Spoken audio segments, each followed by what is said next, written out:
السلام علیکم ورحمۃ اللہ وبرکاتہ۔ سامعین، صراط المستقیم چینل پہ پھر سے ایک بار خوش آمدید۔ امید ہے کہ آپ سب خیریت سے ہوں گے۔ آپ سے گزارش ہے کہ اگر آپ اس چینل پہ نئے ہیں تو چینل کو سبسکرائب کریں، آڈیو کو لائک کریں، زیادہ سے زیادہ شیئر کریں اور بیل آئیکن پہ کلک کریں تاکہ آپ کو نئے آڈیو کی نوٹیفیکیشن ملتی رہے۔ اللہ آپ کو بہترین بدلہ دے۔ شمشیر بے نیام حضرت خالد بن ولید رضی اللہ عنہ کی داستان شجاعت، عنایت اللہ التمش۔ بسم اللہ الرحمن الرحیم۔ پھر یوحوا بھی مکہ کو واپس نہ گئی، زرید بن مسیب بھی نہ گیا۔ بوڑھے لیس نے دونوں کو 3 دن اور 3 راتیں ایک کمرے میں بند رکھا۔ زرید کو اپنے سامنے بیٹھا کر اس کی آنکھوں میں آنکھیں ڈال دی، پھر اسے کچھ پلایا اور کچھ زیر لب بڑبڑانے لگا۔ اس نے یوحوا کو نیم برہنہ کر کے اس کے ساتھ بٹھا دیا۔ لیس یوحوا کو جو کہتا وہ کرتی رہی۔ یہ ضروری نہیں کہ میں تم سب کو یہ بھی بتاؤں کہ میں نے زرید کے ذہن اور اس کی سوچوں کو کس طرح اپنے قبضے میں لیا۔ لیس نے کہا، میں اسے ساتھ لایا ہوں، تم اسے خود دیکھ لو۔ لیس بن موشان نے یوحوا کو اشارہ کیا۔ یوحوا باہر چلی گئی اور زرید بن مسیب کو اپنے ساتھ لے آئی۔ زرید نے اندر آ کر سب کو باری باری دیکھا۔ وہ یہاں نہیں ہے، زرید نے کہا، ہم تمہیں اس تک پہنچائیں گے۔ کل زرید بیٹھ جاؤ۔ زرید یوحوا کے ساتھ لگ کر بیٹھ گیا اور بازو اس کی کمر میں ڈال کر اسے اپنے اور قریب کر لیا۔ اگلی صبح جب مدینہ میں لوگ فتح کی خوشی منا رہے تھے اور کعب بن اسد کے گھر رسول اکرم صلی اللہ علیہ وسلم اور اسلام کے خلاف بڑی ہی خطرناک سازش تیار ہو چکی تھی، رسول کریم صلی اللہ علیہ وسلم کو یاد دلایا گیا کہ بنو قریظہ نے، جس کا سردار کعب بن اسد تھا، مدینے کے محاصرے کے دوران اہل قریش اور غطفان کے ساتھ خفیہ معاہدہ کیا تھا، جسے نعیم بن مسعود رضی اللہ عنہ نے بڑی دانش مندی سے بیکار کر دیا تھا۔ یہ واقعہ بھی 2-4 روز پہلے کا تھا، جس میں رسول اللہ صلی اللہ علیہ وسلم کی پھوپھی حضرت صفیہ رضی اللہ عنہا نے ایک یہودی مخبر کو قتل کیا تھا۔ یہ مخبر اس چھوٹے سے قلعے میں داخل ہونے کا راستہ دیکھ رہا تھا، جس میں مسلمانوں کی عورتوں اور ان کے بچوں کو رکھا گیا تھا۔ اس یہودی نے ایک عورت کو اپنے مقابلے میں دیکھ کر بڑے رعب اور گھمنڈ سے کہا تھا کہ وہ یہودی ہے اور مخبری کے لیے آیا ہے۔ حضرت صفیہ رضی اللہ عنہا نے اس کی تلوار کا مقابلہ ڈنڈے سے کیا اور اسے ہلاک کر دیا تھا۔ خدا کی قسم، کسی صحابی نے للکار کر کہا، ان یہودیوں پر اعتبار کرنا اور ان کی بدعہدی پر انہیں بخش دینا ایسا ہی ہے جیسے اپنا خنجر اپنے ہی دل میں اتار لیا جائے۔ عبداللہ بن محمد بن اسما اور نافع حضرت ابن عمر رضی اللہ عنہ کے حوالے سے روایت کرتے ہیں کہ معرکہ خندق کے خاتمے پر رسول اکرم صلی اللہ علیہ وسلم نے فرمایا، تم میں ہر کوئی نماز عصر بنو قریظہ کے پاس پہنچ کر پڑھے۔ ایک اور حدیث ہے جس کے راوی حضرت انس رضی اللہ عنہ ہے۔ انہوں نے کہا تھا، میں اب تک لشکر جبرائیل کا گرد و غبار بنو گدم میں اڑتے ہوئے دیکھ رہا ہوں۔ یہ اس وقت کی بات ہے جب رسول کریم صلی اللہ علیہ وسلم نے بنو قریظہ کو بدعہدی اور دھوکہ دہی کی سزا دینے گئے تھے۔ تمام مورخین نے لکھا ہے کہ رسول کریم صلی اللہ علیہ وسلم کے حکم سے مسلمانوں نے چڑھائی کر دی اور بنو قریظہ کی قلعہ بند بستی کو محاصرے میں لے لیا۔ احادیث کے مطابق سعد بن معاذ رضی اللہ عنہ کو بنو قریظہ کے سرداروں کے پاس اس پیغام کے ساتھ بھیجا گیا کہ وہ اپنی بدعہدی کی سزا خود تجویز کرے۔ سعد بن معاذ رضی اللہ عنہ زخمی تھے۔ خندق کی لڑائی میں انہیں قبیلہ قریش کے ایک آدمی حبان بن عرفہ کی برچی لگی تھی۔ لیس بن موشان، یوحاوا اور یہودیوں کے 3-4 سرکردہ آدمی ابھی تک کعب بن اسد کے پاس بیٹھے ہوئے تھے۔ زرید بن مسیب بھی وہیں تھا۔ انہوں نے اپنی سازش کا وقت رات کا مقرر کیا، لیکن ایک یہودی دوڑتا ہوا اندر آیا۔ مسلمان آ رہے ہیں، اس نے گھبراہٹ سے کانپتی ہوئی آواز میں کہا۔ صاف نظر آتا ہے کہ وہ دوست بن کر نہیں آ رہے۔ گرد بتا رہی ہے کہ وہ چڑھائی کر کے آ رہے ہیں۔ گرد دائیں بائیں پھیل رہی ہے۔ دیکھو، اٹھو اور دیکھو۔ کعب بن اسد دوڑتا باہر نکلا اور قلعے کے برج میں چلا گیا۔ وہاں سے دوڑتا اترا اور لیس بن موشان کے پاس پہنچا۔ مقدس لوشان، کعب بن اسد نے کانپتی ہوئی آواز میں کہا، کیا آپ کا جادو ان برچھیوں اور تلواروں کو توڑ سکتا ہے جو ہمیں قتل کرنے آ رہی ہے؟ خدائے یہودا کی قسم، کعب بن اسد نے کہا، یہ مخبری نعیم بن مسعود رضی اللہ عنہ نے کی ہے۔ مجھے معلوم نہ تھا کہ وہ مسلمان ہو چکا ہے۔ مسلمان محاصرے کی ترتیب میں آ رہے ہیں، ہم نکل نہیں سکیں گے۔ ان دونوں کو نکال دو، لیس بن موشان نے کہا۔ یوحاوا، زرید کو ساتھ لے کر پچھلے دروازے سے نکل جاؤ، میں تمہارے پیچھے پیچھے آ رہا ہوں۔ آپ اوپر کیوں نہیں جاتے لیس بن موشان؟ کعب بن اسد نے کہا، آپ کا وہ علم اور وہ جادو کہاں گیا جو تم اس راز کو نہیں سمجھ سکتے۔ بوڑھے لیس نے کہا، موسیٰ علیہ السلام نے فرعون کو ایک دن میں ختم نہیں کر دیا تھا۔ یہ عصا جو تم میرے ہاتھ میں دیکھ رہے ہو وہی ہے جو موسیٰ علیہ السلام نے دریا میں مارا تھا تو پانی نے انہیں راستہ دے دیا تھا۔ یہ عصا کا کرشمہ تھا کہ فرعون کے لشکر اور وہ خود دریا میں ڈوب کر فنا ہو گیا تھا۔ جس طرح موسیٰ علیہ السلام اپنے قبیلے کو مصر سے نکال لائے تھے، اسی طرح میں تمہیں یہاں سے نکال دوں گا۔ یوحاوا اور زرید بن مسیب پچھلے دروازے سے نکل گئے اور لیس بن موشان بھی چل پڑا۔ مسلمان جب بنو قریظہ کی بستی کے قریب آئے تو عورتوں اور بچوں میں ہڑبنگ برپا ہو گئی اور بھگدڑ مچ گئی۔ عورتیں اور بچے اپنے گھروں کو بھاگے جا رہے تھے۔ کوئی آدمی مقابلے کے لیے باہر نہ آیا۔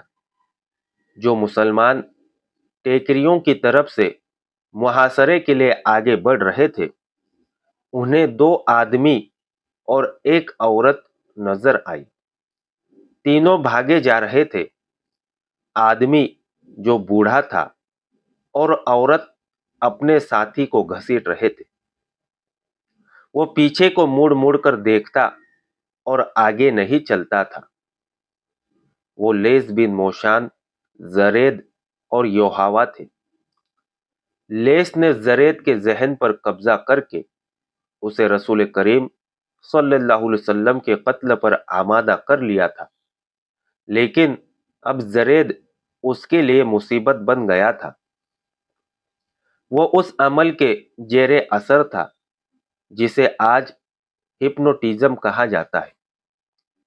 یوحوا اپنی محبت کی خاطر اسے اپنے ساتھ لے جا رہی تھی۔ اسے یہی ایک خطرہ نظر آ رہا تھا کہ زرید مسلمانوں کے ہاتھوں مارا جائے گا، اور لیس زرید کو اس لیے اپنے ساتھ لے جانے کی کوشش میں تھا کہ اسے کسی موقع پر رسول اللہ صلی اللہ علیہ وسلم کے قتل کے لیے استعمال کرے گا۔ لیکن زرید لیس کے عمل تنوین کے زیر اثر بار بار کہتا تھا، کہاں ہے وہ جو اپنے آپ کو خدا کا نبی کہتا ہے؟ وہ ہم میں سے ہے، وہ میرے ہاتھوں قتل ہوگا، مجھے چھوڑ دو، مجھے مدینہ جانے دو۔ ایک مسلمان نے ٹیکری پر کھڑے ہو کر انہیں للکارا اور رکنے کو کہا۔ لیس اور یوحوا نے پیچھے دیکھا اور وہ زرید کو اکیلا چھوڑ کر بھاگ گئے۔ زرید نے تلوار نکال لی۔ کہاں ہے محمد صلی اللہ علیہ وسلم؟ زرید نے تلوار لہرا کر ٹیکری کی طرف آتے ہوئے کہا، وہ ہم میں سے ہے، میں اسے پہچانتا ہوں، میں اسے قتل کروں گا جس نے نبوت کا دعویٰ کیا ہے، یوحوا میری ہے۔ وہ للکارتا آ رہا تھا، یوحوا حبل اور عزا سے زیادہ مقدس ہے، سامنے لاؤ اپنے نبی کو۔ کون مسلمان اپنے اللہ کے رسول صلی اللہ علیہ وسلم کی اتنی توہین برداشت کرتا؟ جس مسلمان نے ان تینوں کو للکارا تھا، اس نے کمان میں تیر ڈالا اور دوسرے لمحے یہ تیر زرید بن مسیب کی دائیں آنکھ میں اتر کر کھوپڑی کے دور اندر پہنچ چکا تھا۔ زرید کے ایک ہاتھ میں تلوار تھی، اس کا دوسرا ہاتھ دائیں آنکھ پر چلا گیا اور اس نے تیر کو پکڑ لیا۔ وہ رک گیا، اس کا جسم ڈولا، پھر اس کے گھٹنے زمین سے جا لگے۔ اس کا وہ ہاتھ جس میں تلوار تھی اس طرح زمین سے لگا کہ تلوار کی نوک اوپر کو تھی۔ زرید بڑی زور سے آگے کو گرا، تلوار کی نوک اس کی شہ رگ میں اتر گئی۔ وہ ذرا سا تڑپا اور ہمیشہ کے لیے بے حس و حرکت ہو گیا۔ سعد بن معاذ رضی اللہ عنہ جو زخمی تھے، کعب بن اسد کے دروازے پر جا رکے اور دستک دی۔ کعب نے غلام بھیجنے کی بجائے خود دروازہ کھولا۔ بنو قریظہ کے سردار سعد بن معاذ رضی اللہ عنہ نے کہا، تیرے قبیلے کے بچے بچے نے دیکھ لیا ہے کہ تیری بستی ہمارے گھیرے میں ہے۔ کیا تو کہہ سکتا ہے کہ تو نے وہ گناہ نہیں کیا جس کی سزا آج تیرے پورے قبیلے کو ملے گی؟ کیا تو نے سوچا نہیں تھا کہ بد عہدی کی سزا کیا ہے؟ مجھے انکار نہیں، کعب بن اسد نے ہارے ہوئے لہجے میں کہا، لیکن میں نے وہ گناہ کیا نہیں جو ابو سفیان مجھ سے کرانا چاہتا تھا۔ اس لیے نہیں کیا کہ تو اس سے یرغمال میں اونچے خاندانوں کے آدمی مانگتا تھا۔ سعد بن معاذ رضی اللہ عنہ نے کہا، اس سے پہلے تو نے اسے کہہ دیا تھا کہ تیرا قبیلہ مدینے کے ان مکانوں پر شب خون مارے گا جن میں ہماری عورتیں اور ہمارے بچے تھے۔ تو نے ایک مخبر بھی بھیجا تھا۔ بد انسان، تو نہ سوچ سکا کہ مسلمانوں کی صرف ایک عورت بیدار ہوئی تو وہ یہودی کی شیطانیت کو صرف ایک ڈنڈے سے کچل دے گی۔ میں جانتا ہوں تمہیں نعیم بن مسعود رضی اللہ عنہ نے خبر دی ہے کہ میں نے تم سے بد عہدی کی ہے۔ کعب بن اسد نے شکست خوردہ آواز میں کہا، تم یہ جان لو کہ یہ خبر غلط نہیں۔ میں نے جو کچھ کیا وہ اپنے قبیلے کی سلامتی کے لیے کیا تھا۔ اب اپنے قبیلے کے لیے سزا خود ہی مقرر کر دے۔ سعد بن معاذ رضی اللہ عنہ نے کہا، تو جانتا ہے کہ معاہدہ توڑنے والے قبیلے کو کیا تاوان دینا پڑتا ہے۔ اگر تو خود اپنی سزا کا فیصلہ نہیں کرتا تو بھی تجھے معلوم ہے کہ تیرے قبیلے کا انجام کیا ہوگا۔ کیا تو بنو قینقاع اور بنو قریظہ کا انجام بھول گیا ہے؟ مجھے اس زخم کی قسم جو میں نے خندق کی لڑائی میں کھایا ہے، تیرے قبیلے کا انجام ان سے زیادہ برا ہوگا۔ ہاں سعد، کعب بن اسد نے کہا، میں جانتا ہوں میرے قبیلے کا انجام کیا ہوگا۔ ہمارے بچے اور ہماری عورتیں بھی ختم ہو جائیں گی۔ میرا فیصلہ یہ ہے کہ معاہدے کے مطابق میرے قبیلے کے تمام مردوں کو قتل کر دو اور ہماری عورتوں اور ہمارے بچوں کو اپنے ساتھ لے جاؤ۔ وہ زندہ تو رہیں گے، صرف زندہ نہیں رہیں گے۔ سعد بن معاذ رضی اللہ عنہ نے کہا، وہ خدا کے سچے نبی کے پیروکار بن کر باعزت زندگی بسر کریں گے۔ اپنے تمام آدمیوں کو باہر نکالو۔ سعد بن معاذ رضی اللہ عنہ واپس آ گئے۔ یا رسول اللہ صلی اللہ علیہ وسلم، انہوں نے رسول کریم صلی اللہ علیہ وسلم سے کہا، بنو قریظہ نے اپنی سزا خود مقرر کی ہے۔ ان میں جو آدمی لڑنے کے قابل ہے انہیں قتل کر دیا جائے اور عورتوں، بچوں اور بوڑھوں کو اپنی تحویل میں لے لیا جائے۔ سب نے دیکھا کہ بنو قریظہ کے لوگ قلعے سے باہر آ رہے تھے۔ محاصرے میں سے کسی کو بھاگ نکلنے کا موقع نہ ملا۔ مورخوں نے لکھا ہے کہ یہودیوں کی تاریخ فتنہ و فساد اور بد عہدی سے بھری پڑی تھی۔ اسی خدا کی دھتکاری ہوئی قوم کہا گیا تھا۔ ان کے ساتھ جس نے بھی نرمی برتی اسے یہودیوں نے نقصان پہنچایا۔ چنانچہ بنو قریظہ کو بخش دینا بڑی خطرناک حمایت تھی۔ مسلمانوں نے اس قبیلے کے ایسے تمام آدمیوں کو قتل کر دیا جو لڑنے کے قابل تھے، اور بوڑھوں، عورتوں اور بچوں کو اپنی تحویل میں لے لیا۔ دو مورخین نے لکھا ہے کہ رسول کریم صلی اللہ علیہ وسلم نے بنو قریظہ پر فوج کشی کی تو یہودیوں نے بڑا سخت مقابلہ کیا۔ مسلمانوں نے 25 روز بنو قریظہ کے محاصرے میں لے رکھا۔ آخر یہودیوں نے رسول اکرم صلی اللہ علیہ وسلم کو پیغام بھیجا کہ سعد بن معاذ رضی اللہ عنہ کو ان کے پاس صلح کی شرائط طے کرنے کے لیے بھیجا جائے۔ چنانچہ سعد بن معاذ رضی اللہ عنہ گئے اور یہ فیصلہ کر آئے کہ بنو قریظہ کے آدمیوں کو قتل کر دیا جائے اور ان کی عورتوں اور بچوں کو مال غنیمت میں لے لیا جائے۔ جن یہودیوں کو قتل کیا گیا ان کی تعداد 400 تھی۔ زیادہ تر مورخوں نے لکھا ہے کہ بنو قریظہ نے مقابلہ نہیں کیا اور اپنے کیے کی سزا پانے کے لیے قلعے سے باہر نکل آئے۔ مدینہ میں یہودیوں کے قتل عام کے ساتھ یہ ذکر دلچسپی سے خالی نہ ہوگا کہ اس سے پہلے مسلمانوں نے یہودیوں کے دو قبیلے بنو نضر اور بنو قینقاع کو ایسی ہی بدعہدی اور فتنہ پروازی پر ایسی ہی سزا دی تھی۔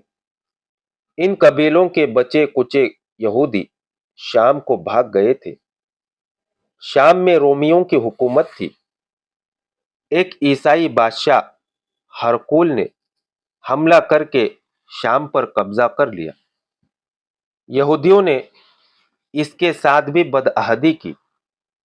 ادھر مدینہ میں مسلمان بنو قریظہ کو قتل کر رہے تھے، ادھر ہرقل بنو نذیر اور قینقاع کا قتل عام کر رہا تھا۔ ایک حدیث ہے جو حضرت عائشہ رضی اللہ عنہا کے حوالے سے ہشام بن عروہ نے بیان کی ہے کہ سعد بن معاذ رضی اللہ عنہ کے فیصلے کو رسول کریم صلی اللہ علیہ وسلم نے قبول فرمایا اور بنو قریظہ کے یہودیوں کو قتل کر دیا گیا تھا۔ ہشام بن عروہ نے یہ بھی لکھا ہے کہ ان کے والد بزرگوار نے انہیں یہ واقعہ سنایا تھا کہ سعد بن معاذ رضی اللہ عنہ کو سینے میں برچھی لگی تھی۔ جب بنو قریظہ کو سزا دی جا چکی تھی تو رسول اللہ صلی اللہ علیہ وسلم کے حکم سے سعد بن معاذ رضی اللہ عنہ کے لیے مسجد کے قریب ایک خیمہ لگا کر اس میں انہیں رکھا گیا تاکہ ان کے زخم کی دیکھ بھال آسانی سے ہوتی رہے۔ سعد بن معاذ رضی اللہ عنہ اس خیمے میں لیٹ گئے، لیکن اٹھ بیٹھے اور انہوں نے خدا سے دعا مانگی کہ ان کی ایک ہی خواہش ہے کہ ہر اس قوم کے خلاف لڑے جو اللہ کے رسول صلی اللہ علیہ وسلم کو سچا نبی نہیں سمجھتی، مگر لڑائی ختم ہو چکی ہے۔ انہوں نے خدا سے التجا کی کہ مسلمانوں کو کوئی اور لڑائی لڑنی ہے تو مجھے اس میں شریک ہونے کے لیے زندگی عطا فرما۔ اگر یہ سلسلہ ختم ہو گیا ہے تو میرے زخم کو کھول دے، میں تیری راہ میں جان دے دوں۔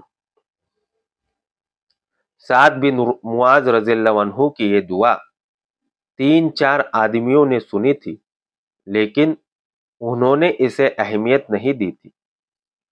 صبح کسی نے دیکھا کہ سعد بن معاذ رضی اللہ عنہ کے خیمے سے خون بہہ بہہ کر باہر آ رہا تھا۔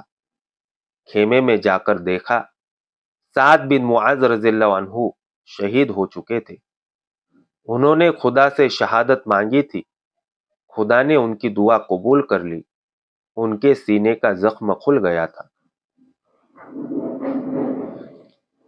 آج کے لیے اتنا ہی کافی ہے۔ اگلی داستان جاننے کے لیے ہمارے ساتھ جڑے رہے اور اس آڈیو کو شیئر کرنا نہ بھولیں۔ دعاؤں کی گزارش۔ السلام علیکم ورحمۃ اللہ وبرکاتہ۔